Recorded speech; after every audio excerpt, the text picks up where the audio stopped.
Hi, welcome to our channel where we share the most intriguing stories. When a stubborn Texas farmer refuses to bow to a smug HOA president, a quiet boundary dispute explodes into sabotage, arson, and a full-blown legal war. What they didn't count on. Matt Harper fights back with grit, drones, and 1,000 acres of unstoppable resolve. My name's Matt Harper, 42 years old, third-generation farmer, and stubborn enough to outlast Texas heat waves, government inspections, and the occasional wild boar chewing through irrigation lines. I inherited 1,000 acres of land from my father, who got it from his father. We don't lease, we don't subdivide, and we sure as hell don't join HOAs. My land stretches wide across the county line, rolling pastures, a patch of oak woods, 3 creeks that flood in spring, and one busted-up fishing shack that I'll fix one of these days. Like I've been saying for 10 years, I work sun up to sundown, sometimes alone, sometimes with a couple of hands when the crops demand it. I mind my business, keep my fences mended, and let the city folk play golf on the other side of the ridge. That was the deal. They stay on their side, I stay on mine. At least, it was, until Randall Jameson showed up. The man drove onto my land in a white BMW with windows so dark I thought the Secret Service had arrived, stepped out like he was hosting a press conference, grinning like a rattlesnake in a 3-piece suit. Polished loafers in a pasture, mind you. I already didn't trust him. He introduced himself as the new president of the Southwind Pines Homeowners Association. Never heard of it, neither had I. Apparently, some ritzy subdivision that butts up against my southern property line had elected Randall their crown prince of beige conformity and backyard yoga ordinances. He came offering unity, his words, not mine, and slid a glossy folder across my truck's tailgate like he was pitching a timeshare. Mr. Harper, with your cooperation, we'd like to extend our community to include your land. You'd gain all the benefits of our HOA, security, beautification standards, community events. I cut him off, told him I didn't need bunting, bylaws, or someone else telling me how high my grass should grow. He didn't even flinch, just smiled wider, leaned in a little too close, and said the words that, to this day, hang framed on my kitchen wall. If you don't become part of the HOA, your farm will simply cease to exist. I thought he was bluffing. Turns out Randall doesn't bluff. He plays dirty. And I was about to find out just how dirty. At first, I laughed it off. Really, I did. I figured Randall was just another overconfident HOA suit trying to throw his weight around. Maybe he'd get bored once he realized I wasn't some lonely retiree desperate for block parties and trash bin color codes. But a week after our little chat, things started going sideways. It began with the irrigation system. I came out one morning, coffee in hand, ready to check on the drip lines running through the east pasture, and my main pump was dead. Not faulty, not broken down from age. No, someone had taken a wrench or maybe a crowbar to it and ripped it apart like they were gutting a deer. Pipes split, connectors gone, bolts missing. Whoever did it knew what they were doing. They didn't destroy the whole thing, just enough to stop water from reaching the soy fields without setting off an obvious alarm. That repair cost me $8,000 and a lost week of watering. I was irritated, but I told myself maybe it was vandalism. Kids, bored teens, maybe. Then came the letters. 2 in 1 week, both from the Department of Agriculture. Anonymous complaints filed against me. Suspected misuse of fertilizer, hazardous runoff, risk to local water table. Words straight out of bureaucratic hell. Next thing I know, I've got 2 inspectors in khaki pants and clipboards walking my fields like they're hunting for a crime scene. They didn't find anything, of course. I've been running this place cleaner than a church kitchen since the 90s, but even clean inspections come with paperwork, delays, stress, and a reputation stain I didn't ask for. And then, as if someone wanted to put a cherry on top, my insurance premium mysteriously tripled, flagged for ongoing risk concerns. Gee, I wonder how that happened. And then came the fire. It was 2:17 a.m. I know because I was up late fixing a spreadsheet for feed inventory. Heard a crack, then a bang. I ran out to find the old equipment shed, Dad's first tool shed, with the rusted Massey Ferguson under a tarp, lit up like the 4th of July. Flames licking the sky, smoke thick as black paint. The volunteer fire crew got there in time to stop it from spreading, thank God. But the shed, gone. Melted, warped, ash. The official report? Undetermined cause. But the sheriff leaned in and muttered, "Matt, that didn't start itself. And it didn't start natural."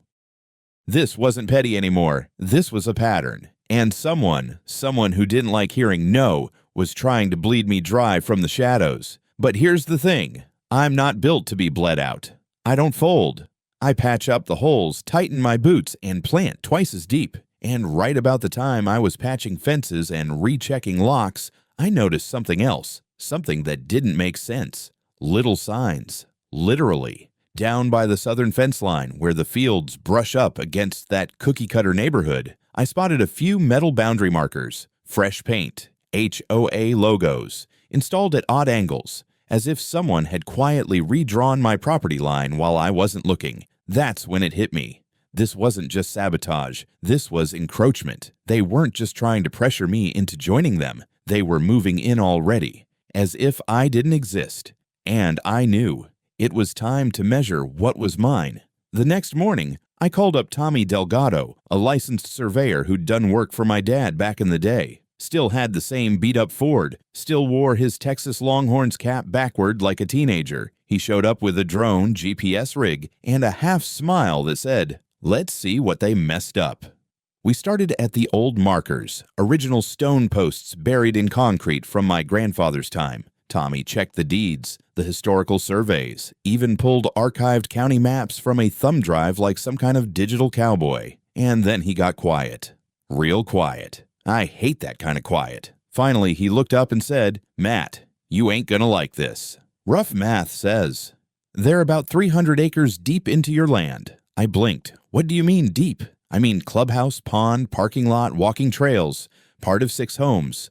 All of it sits smack on your property. Not near the line, not brushing it, on it. These folks didn't just tiptoe over your fence. They pitched tents and built castles. It was like someone had hit me in the chest with a shovel.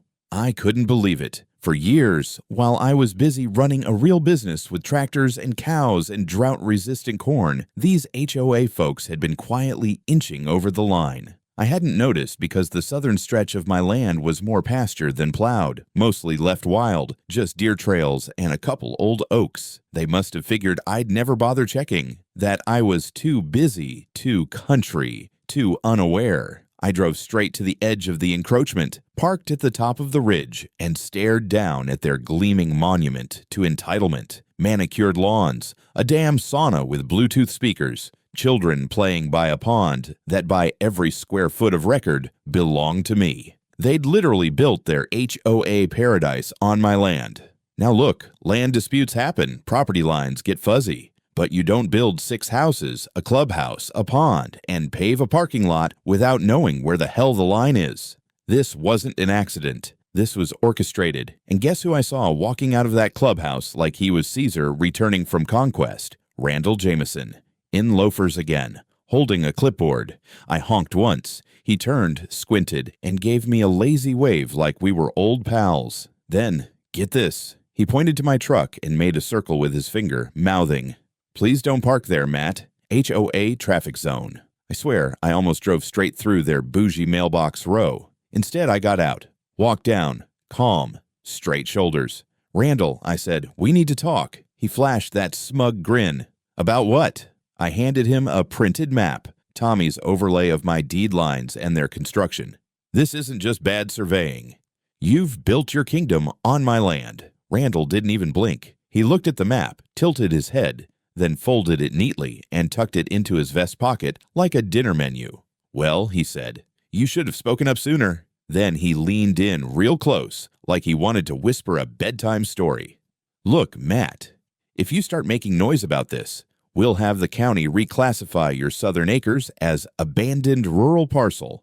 Once that happens, municipal law lets us annex the territory for community use.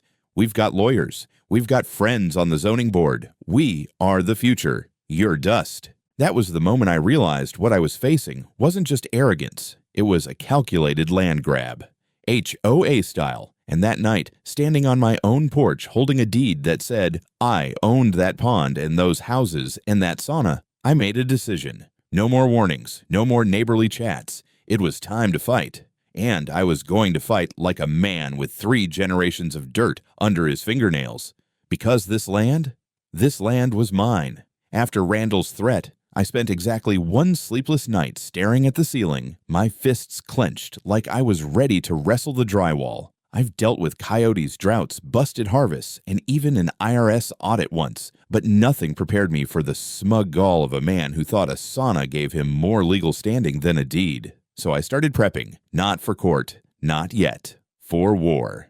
The next morning, I reinforced my fences. Every foot of southern boundary got barbed wire, fresh signage, and trail cameras with night vision. I bought extra motion lights, linked my cameras to my phone, and trained my dog, Bella, a 90-pound blue heeler, to bark at anything whiter than a chicken and carrying a clipboard. And just in time, too.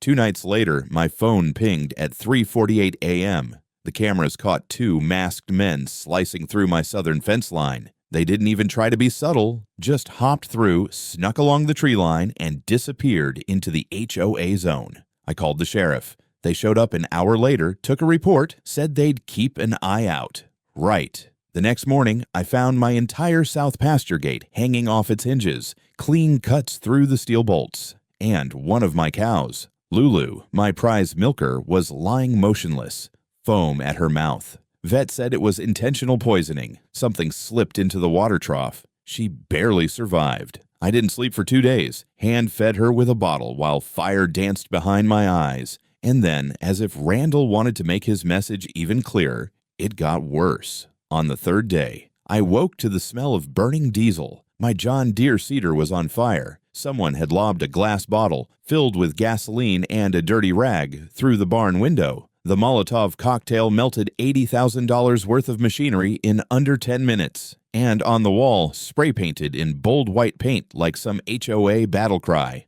"Move or burn." That was it. I called every contact I had.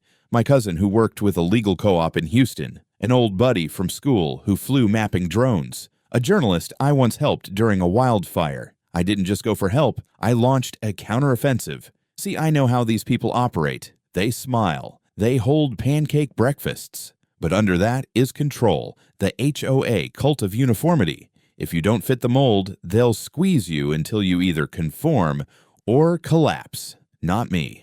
I started by filing official complaints, not with the HOA, but with the county recorder, zoning department, fire marshal, USDA, and every agency that's ever given a damn about land abuse. I sent them maps, pictures, drone footage, incident reports, even Lulu's vet pills. Then I installed 2 huge banners at the edge of my southern field, white on red block letters, 15 feet across. This is private land. Trespassers will be prosecuted.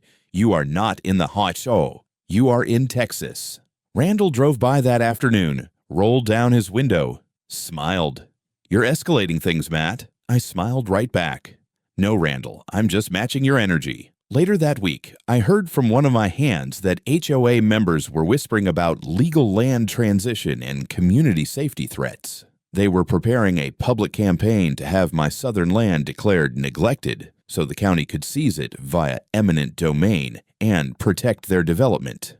It was official. I wasn't dealing with neighbors anymore. I was dealing with corporate suburbia in pastel polos. So I suited up. I filed a lawsuit, a big one, and I filed a police report for arson, poisoning of livestock, criminal trespass, and malicious vandalism. And while the legal gears began to turn, I did one more thing. The one move Randall didn't expect. I called the media. See, rich people don't like the spotlight when it's not curated. And when I gave the Dallas Tribune my story, along with drone shots of Randall sipping Chardonnay in a hot tub on my land, the fire wasn't just in my barn anymore. It was in their clubhouse. This war wasn't over. But now I had their attention.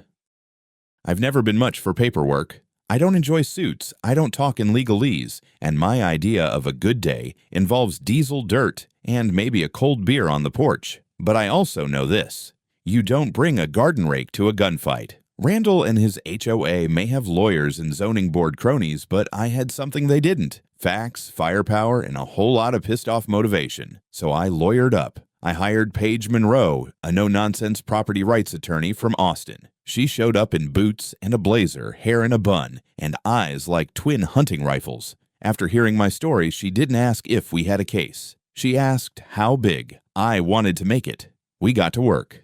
Paige filed a civil lawsuit for illegal land encroachment, seeking full transfer of any structures built on my land into my ownership. She also filed a request for temporary injunction to halt any further development or use of those areas by HOA members. At the same time, we compiled a package of criminal evidence for the sheriff's office: attempted arson, animal poisoning, and destruction of agricultural equipment. While she worked the courts, I called in my crew, not just farmhands, specialists. First came Tommy Delgado, my surveyor, who returned with drone flyovers and thermal imagery, showing not just construction, but active utility lines running from HOA power to buildings on my land. Then came Josh Sinclair, an investigative journalist with the Dallas Tribune. I handed him a manila folder thicker than a Baptist hymn book, complete with timestamps, security footage, HOA emails, leaked anonymously, bless whoever did that, and a video clip of Randall telling his landscapers, "Just move the fence 10 feet over. Old McDonald won't notice." Oh, but McDonald noticed. Then came the public fallout. Josh's expose ran in the Sunday edition with the headline, "Suburban Paradise Built on Stolen Soil. How an HOA Crossed the Line, Literally." There was a photo of Randall holding a glass of wine next to a fire pit, one that stood neatly inside the boundary of my land. By Monday morning, county officials were being bombarded with calls. The HOA board went into lockdown. Randall's smug little grin vanished, replaced with a PR firm and a series of backpedaling statements: misunderstanding, clerical error, respect for rural partnerships. Paige, meanwhile, filed an amended complaint after discovering forged consent letters, documents supposedly from me giving the HOA permission to develop shared amenities. They had my name, but the signature, office sloppy, like someone tried to imitate a signature from a check and forgot I don't loop my H's. She held it up in court like a trophy. "Your Honor, not only did the defendant trespass and build illegally, they forged consent and submitted it to the county for permitting. This isn't a misunderstanding. This is fraud." And the judge? Oh, the judge didn't like fraud. We got a court order allowing me immediate inspection access to every square foot of the encroached property. I walked through their clubhouse with a deputy by my side and taped blue painter's X's on everything that sat on my land. Pool chairs, pergolas, even the koi pond. One HOA board member asked me what I was doing. I smiled, just labeling what's about to be mine. But I wasn't done. I sent formal demand letters to the 6 families whose homes partially overlapped my property. I didn't threaten eviction. I'm not a monster, but I made it clear, if the courts ruled in my favor, they'd either pay fair market lease rates or move fences and structures. One man offered me a bottle of bourbon to forget it happened. I said, "You offering a barrel? Otherwise, it's going to court." And then, silence. Weeks passed. Depositions began. Randall tried everything, claimed administrative error, blamed a former developer, even hinted I was harassing the community. But the paper trail was undeniable. I may not wear a tie, but I had receipts. They wanted war. I gave them rural litigation warfare, hay-scented, steel-toed, and completely by the book. And now, the court date was set. All the chess pieces were on the board. Next move, checkmate. The courthouse smelled like stale coffee and old linoleum, exactly the kind of place where you hope reason still has a fighting chance. I showed up in a pressed shirt, jeans that didn't have grease on them, miracle, and my best boots. Not to impress the judge, just to remind everyone that I wasn't here to play politics. I was here to defend what was mine. Paige walked in beside me, calm as a lake before a storm. Randall came in the opposite door wearing a charcoal suit so stiff it looked like it was still on the hanger. He nodded at me like we were about to sit through a parent-teacher conference, not a land rights showdown that could bankrupt his HOA. The trial lasted 4 days, long days. Days filled with paper exhibits, digital maps, drone footage, and a parade of witnesses that ranged from county clerks to the guy who accidentally ran my fence down during a HOA-sponsored trail expansion. Paige opened strong. She painted the timeline, how they started edging onto my property, quietly redrawing lines, submitting forged documents, and constructing on my land without permits or permission. She introduced video of Randall instructing contractors to just push the line a bit farther. You could hear his voice clear as day, laughing about how old Harper wouldn't know until it was too late. Then came the real bombshell. Page presented a 5-year sequence of satellite images month by month, showing the creeping expansion of HOA infrastructure over the border. It was like watching suburban mold grow in time-lapse, swallowing up my southern acres like a buffet. Randall's lawyer objected, something about context, intentions, cooperative development. The judge leaned forward and asked, "Are you suggesting that your client didn't know whose land he was building on?" There was a pause so thick you could plant corn in it. Randall tried to speak for himself later. He went for charm, talked about community values, shared vision, how he admired my rustic stewardship, and only wanted to enhance the region's cohesion. Page stood up, and with the calm of a woman holding a lit match near gasoline said, "Did this admiration begin before or after Mr. Jameson filed a county motion to declare Mr. Harper's land as abandoned rural tract for annexation?"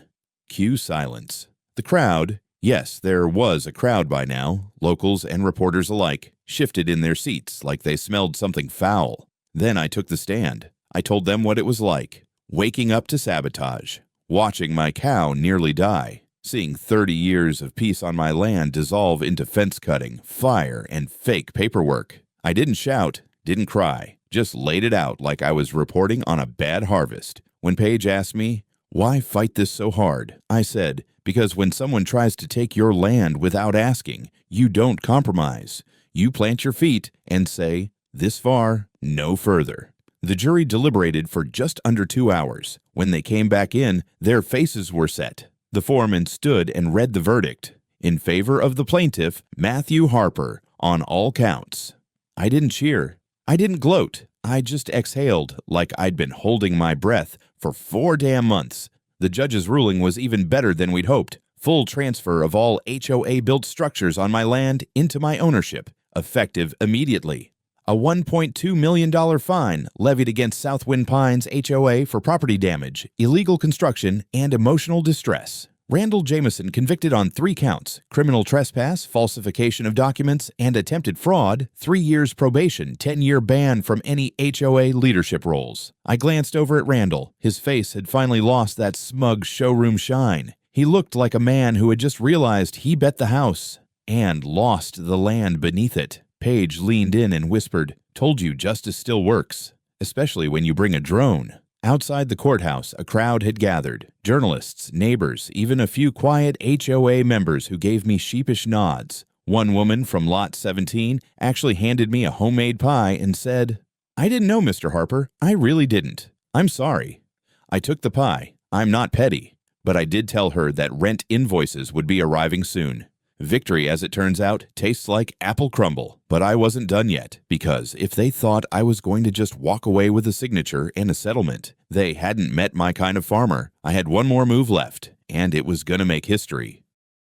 The ink on the verdict wasn't even dry when I took my first stroll through the now former HOA clubhouse, which, as of that court order, belonged to me. There's something deeply satisfying about walking through a polished marble lobby in muddy boots, especially when a members-only sign squeaks under your heel as you kick it aside. First order of business. I converted the community fitness suite into my personal gym, complete with a punching bag that now features a very tasteful photo of Randall's face. The yoga room, storage for tools and tractor parts, that over-designed reading lounge with the fake fireplace. Now my farm office, complete with a mounted deer head and a Keurig machine. The koi pond. I stocked it with catfish. As for the residents whose houses had crept over my boundary line, well, they now pay fair market rent to me. One guy tried to negotiate by offering me lifetime access to his wine cellar. I told him I was more of a beer and barbecue man, but he's welcome to bring a bottle when he comes by to pay the rent each month. I even renamed the former HOA Greenbelt. It's now called Harper's Free Range and Fellowship Park. Has a nice ring to it, doesn't it? But the best part came a month later when I hosted my first annual No HOA Backyard BBQ and Freedom Fest. I set up tents, hauled out a dozen picnic tables, got 3 smokers going, and invited every farmer, rancher, fence fixer, and decent neighbor from 10 counties over. Even the judge showed up. Paige brought her famous jalapeno cornbread, and the journalist from Dallas Tribune brought a drone just to take overhead shots of the liberated clubhouse. I wore an apron that said, HOA this. And right in front of the old clubhouse sign, I installed a new one, carved in oak, polished by hand. It read, 1,000 acres of Matt Harper, no HOA, just ownership. And just below, in smaller letters, and 300 acres donated by Randall Jameson, much obliged. Now, if you're wondering about Randall, last I heard, he moved to a condo in the city. Word is he tried to join the building's HOA board and was politely told to stick to recycling duty. Justice, my friends, is poetic. Since the trial, things have been peaceful. My gates stay locked, my cows stay fed, and no one dares sneak onto my land with a clipboard again. But every so often, I'll catch sight of a new real estate flyer featuring prestigious communities adjacent to historic farmland. I laugh, shake my head, and toss it in the fire pit. See, they thought I was just some old-school farmer standing in the way of progress. But turns out, I was the landowner they shouldn't have messed with. And I've got a sauna, a catfish pond, and a $1.2 million reminder to prove it.